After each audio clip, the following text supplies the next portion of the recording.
తాకట్లో ఉన్న మీ బంగారాన్ని విడిపించి ఆ రోజు ఆన్లైన్ రేటుకి కొంటాం. Sharma gold company. నమస్తే, వెల్కమ్ టు సుమన్ టీవీ. నేను మానస. ఈ రోజు మనతో పాటు ఉన్నారు ప్రముఖ జ్యోతిష్య నిపుణులు, ఎనర్జీ వాస్తు స్పెషలిస్ట్, శ్రీ విద్య ఉపాసకులు శ్రీమతి జయప్రద గారు. వారితో మనం మాట్లాడదాం. అలాగే ఈ నెలంతా కూడా మే నెలలో ద్వాదశ రాశుల వారి రాశి ఫలాలు ఏ విధంగా ఉన్నాయనేది తెలుసుకుందాం. అమ్మ నమస్తే. అమ్మ నమస్తే అమ్మ. శ్రీమాత్రే నమః. అమ్మ, ఈ నెలంతా కూడా ద్వాదశ రాశుల వారి రాశి ఫలితాలు ముందుగా మేము మీ నుంచి తెలుసుకోవాలనుకుంటున్నాము. తప్పకుండా నాన్న. అయితే మే నెలలో మనకి జరిగే రాశి ఫలాలన్నీ కూడా ఎలా ఉంటాయంటే కాస్త అందరికీ స్తంభన అనేది జరుగుతుంది.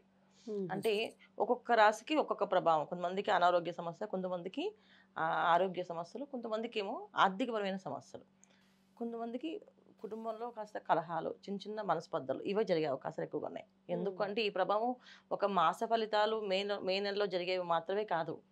ఈ షష్టగ్రహ కూటమి ఏదైతే జరిగిందో మనకి దాని ఒక ప్రభావం మనకి ఒక 50-55 రోజుల దాకా ఉంటుంది. సో మనకి మననే జరిగింది కనుక షష్టగ్రహ కూటమి అనేది మనకు ఉంది కనుక ఖచ్చితంగా ఇది మే ఎండింగ్ వరకు ఈ మాసం అంతా కూడా కాస్తంత కొంత కష్టకాలంగా కనిపిస్తుంది. అయితే ఒక్కొక్క రాశి వాళ్ళకి ప్రభావం అనేది ఎలా ఉంటుందనేది మనం వివరంగా తెలుసుకుందాం. అయితే ముందుగా మనం ఏంటంటే మీనరాశిలో 4 గ్రహాలు ఏవైతే ఇక్కడ ఉన్నాయో, బుధుడు, శుక్రుడు, రాహువు, శనేశ్వరుడు ఏదైతే కలిసి ఉన్నారో ఈ కలయిక 4 గ్రహాల కలయిక అనేది కాస్తంత కష్టమైన పరిస్థితి తీసుకొస్తుంది ఎవరికైనా. మనం ఎంత బ్రహ్మాండంగా ఉంది అని మనం చెప్పుకుందాం అనుకున్నప్పటికీ కూడా వాళ్ళు తెలుస్తుంది కదా ఎవరికి వాళ్ళకి కష్టాలు. ఆల్రెడీ ఇప్పుడు ఈ షష్టగ్రహ కూటమి అయిన తర్వాత ప్రతి ఒక్క రాశికి ప్రతి ఒక్కరికి కాస్తంత డిఫరెన్స్ కనిపిస్తుంది. ఇది ఆ ప్రభావమో ఏ ప్రభావం తెలియకపోయినా వాళ్ళు కాస్తంత ఇబ్బందులు కనపడుతుంటారు. దాని నుంచి మే నెలలో మనకు ఉండేది అంటే ఈ కష్టకాలం నుంచి బయటపడడానికి ఒక నివారణ పూజ చేసుకుంటే బయటపడతాం. ఇబ్బంది ఏం లేదు. కాకపోతే కాస్తంత కొంచెం శ్రమించాలి. మనం అందరం శ్రమిస్తే పని అవుతుంది. ఇప్పుడు మనం ఏ రాశి వాళ్ళకి ఏ పరిస్థితులు ఎలా ఉన్నాయో చెప్పుకుందాం. అమ్మ, కర్కాటక రాశి వాళ్ళకి ఈ నెలంతా కూడా రాశి ఫలితాలు ఏ విధంగా ఉండబోతున్నాయి? వాళ్ళు ఏ విధమైన పరిస్థితిని అనుభవించబోతున్నారు? తప్పకుండా కర్కాటక రాశి వాళ్ళకి మంచి ఫలితాలే కనిపిస్తున్నాయి. కాకపోతే ఏంటంటే వాళ్ళకి శరీరం హూనంగా ఉంటుంది. ఎందుకు అంటే శరీరం విషయంలో కర్కాటక రాశిలో కుజుడు ఉండడం వల్ల అది నిజస్థితి కుజుడికి. దానివల్ల ఏంటంటే ఆలోచన విధానం కానీ ఆలోచించే తీరు కానీ ఇవన్నీ కూడా మార్పు చెందుతూ ఉంటాయి. సో మార్పు చెంది ఏదో చేద్దాం అనుకుంటూ ఏమీ చేయలేక బాధపడుతూ ఉంటారు వీళ్ళు. సో ఈ ఇబ్బందులు అనేది వీళ్ళకి ఈ మాసం అంతా ఎక్కువగానే కనిపిస్తుంది. సో అందుకని ప్లానింగ్స్ అనేది వీళ్ళు సొంతంగా చేయకుండా ఆ ప్లానింగ్ బాధ్యత ఇంట్లో ఎవరైతే పెద్దవాళ్ళు ఉన్నారో వాళ్ళకి అప్పచెప్తే వీళ్ళకి మంచి ఫలితాలు కనిపిస్తాయి. సో కొంతమంది భార్య భర్తలు అనుకోండి, భర్తకి ఇవ్వడమో ఈ నెలంతా మీరు ప్లాన్ చేయండి నా వల్ల కాదు అని చెప్పడమో, లేదా భర్త ఈ కర్కాటక రాశి వాళ్ళంటే భార్య ప్లాన్ చేస్తుంది వినడము, ఇలా ఒకళ్ళ మాట విని ముందుకు వెళితే వీళ్ళకి మార్గదర్శకంగా పని అన్నీ అవుతాయి. లేకపోతే వీళ్ళ శరీరం కష్టపడుతుంది, తర్వాత వీళ్ళు ఆలోచించే విధానం కష్టపడుతుంది, శారీరక కష్టం, మానసిక కష్టం. ఈ 2 కష్టాలు కర్కాటక రాశి వాళ్ళకి ఎక్కువగా ఉంది. దానివల్ల ఏంటి ఎక్కువ కర్కాటక రాశి ఈ ఫలితాలు ఉన్న వల్ల ఏమవుతుందంటే చాలా ముఖ్యంగా ఏంటంటే శరీరం అలసిపోతే మనకి ఏ ఆలోచన మనం సరిగ్గా చేయలేం. ఆలోచన విధానం ఎప్పుడు మార్పు అనేది జరుగుతుంది. సో ఎప్పుడైతే ఆలోచన మారిందో ఇక్కడ ఆలోచనలు విధానాలు అన్ని కొన్ని చేసే పనులు కూడా అన్నింటిలో మార్పు వస్తుంది. ఎక్కువ ఏంటంటే ఉద్యోగస్తులకి ఈ కష్టం అది. ఎందుకంటే వాళ్ళ సొంత నిర్ణయాలు తీసుకొని ఏమైనా ప్లాన్ చేస్తే బాస్ వచ్చి వీళ్ళే ఎక్కువగా ఇబ్బంది పడ్డాం, వీళ్ళే కాస్త కష్టపడి చేసిన ఫలితం లేకుండా.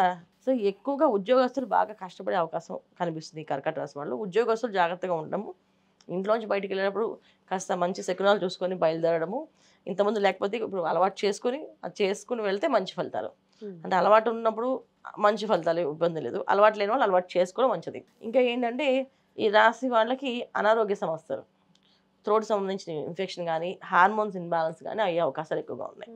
సో ఆ స్త్రీలకు ఎక్కువ హార్మోన్స్ ఇన్బ్యాలెన్స్ అయితే మగవాళ్ళకి థ్రోట్ ఇన్ఫెక్షన్స్ ఎక్కువగా ఉంటాయి. ఉన్నటువంటి మాట్లాడలేకపోవడం, విపరీతంగా దగ్గు రావడం, విపరీతంగా ఆయాసం రావడం, అది శరీరం కష్టపడుతుంది కదా, ఆ శరీరం ఏ విధంగా కష్టపడుతుంది. కొంచెం యంగ్గా ఉండే వాళ్ళకి ఏంటంటే ఎక్కువ పని ఒత్తిడి పెరగడం, వర్క్ లోడ్ ఎక్కువ వేయడము, పక్క వాళ్ళ కోసం సెలవు పెట్టి ఆ వర్క్ మీరు చేయమని చెప్పడము, ఇలా ఆర్డర్స్ వేయడము.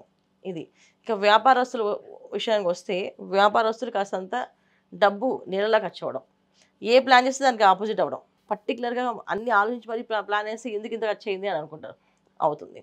ఇంకోటి ఏంటంటే శుభకార్యాలు, శుభయోగాలు జరిగే అవకాశాలు ఉన్నాయి కర్కాటక రాశి వాళ్ళకి ఉన్నాయి. సో అందుకని ఇంట్లో శుభకార్యాలు జరిగాయంటే ఖచ్చితంగా జరిగే శుభకార్యానికి ఎంత ఖర్చు చేస్తుందో దాన్ని డబుల్ ఖర్చు అవుతుంటుంది వాళ్ళకి. వీళ్ళు వేసిన ప్లానింగ్ కన్నా దానికి డబుల్ ఖర్చు అవుతుంది. అందుకని ప్లాన్ ఆఫ్ యాక్షన్ అనేది పక్క వాళ్ళకి ఇచ్చేసి వీళ్ళు సైలెంట్గా నిదానంగా ఒక తామరాకు మీద నీటి బొట్టు ఎలా ఉంటుందో అలా కామ్గా ఉంటే ప్రశాంతంగా ఈ మాసం అంతా పని అవుతుంది. అందుకని నిదానంగా మౌనంగా ఉండడం ఈ కర్కాటక రాశి వాళ్ళకి మంచి ఫలితాలు. ఓకే అమ్మా. మరి ఉద్యోగస్తులకి ఇబ్బందులు ఉన్నాయంటున్నారు. అలాగే కర్కాటక రాశి వాళ్ళందరికీ కూడా ఆడవాళ్ళకి, మగవాళ్ళకి కూడా ఆరోగ్య సమస్యలు ఉన్నాయంటున్నారు కదా! మరి ఈ సమస్యలు తొలగిపోయి, ఇబ్బందులు తొలగిపోవాలి అంటే వాళ్ళు ఏ పరిహారం పాటించాలి? సో వైశాఖ మాసంలో మనం ఎక్కడైనా దానాలు చేస్తే మంచిదన్న. సో ఏ దానం చేస్తే అంత మంచి ఫలితాలు ఉంటాయి. సో వీళ్ళు ఎక్కువగా ఈ అలసట అనేది ఎక్కువగా ఉంటుంది కనుక ఎప్పుడైనా సరే వీళ్ళు చేసే సొంతగా చేసిన లేదా కొనుక్కొచ్చినా సరే అరిసెలు, తర్వాత కొబ్బరి బూరెలు ఇవి పంచడం, స్వీట్స్ ఎక్కువ పంచడం, ఇది చాలా మంచి ఫలితాలు ఇస్తున్నాయి. తర్వాత కొబ్బరి నీళ్ళు, చాలా మంది కొబ్బరి నీళ్ళు కొని పేదవాళ్ళకి అసలు తాగించవచ్చు. ఎండాకాలం కదా ఇప్పుడు వచ్చేది, ఆ ఎండాకాలంలో ఇంకా మరీ ఎండలు మండుతుంటాయి. సో అక్కడ ఈ సిగ్నల్స్ వద్ద ఆడుకునే వాళ్ళు పాపం ఉంటుంటారు, వాళ్ళకి వస్తే ఈ కొబ్బరి నీళ్ళు బాటిల్స్ ఇవ్వడం వల్ల మంచి ఫలితాలు ఉంటాయి. అమ్మ, చాలా ధన్యవాదాలమ్మా. కర్కాటక రాశి వాళ్ళ రాశి ఫలాలు ఈ నెలంతా కూడా ఏ విధంగా ఉంటాయి, పరిహారాలు ఏం చేసుకోవాలనేది మాకు చక్కగా ఎక్స్ప్లెయిన్ చేస్తారు. ధన్యవాదాలు. నమస్తే అమ్మ. శ్రీమాత్రే నమః. చూసారు కదండి, అమ్మ చెప్పినట్టుగా కర్కాటక రాశి వాళ్ళకి కొన్ని ఇబ్బందులు ఉన్నాయి కాబట్టి ఈ పరిహారాలు పాటించుకుంటే సమస్యల్ని కాస్త తొలగించుకునే అవకాశం ఉంటుంది కాబట్టి తప్పకుండా ప్రయత్నించండి. ఇంకేమైనా సమస్యలు, సందేహాలు ఉంటే స్క్రీన్ పై కనిపించే నంబర్స్కి కాల్ చేసి మీరు అపాయింట్మెంట్ త్రూ కూడా మాట్లాడొచ్చు. చూస్తూనే ఉండండి సుమన్ టీవీ. నమస్తే.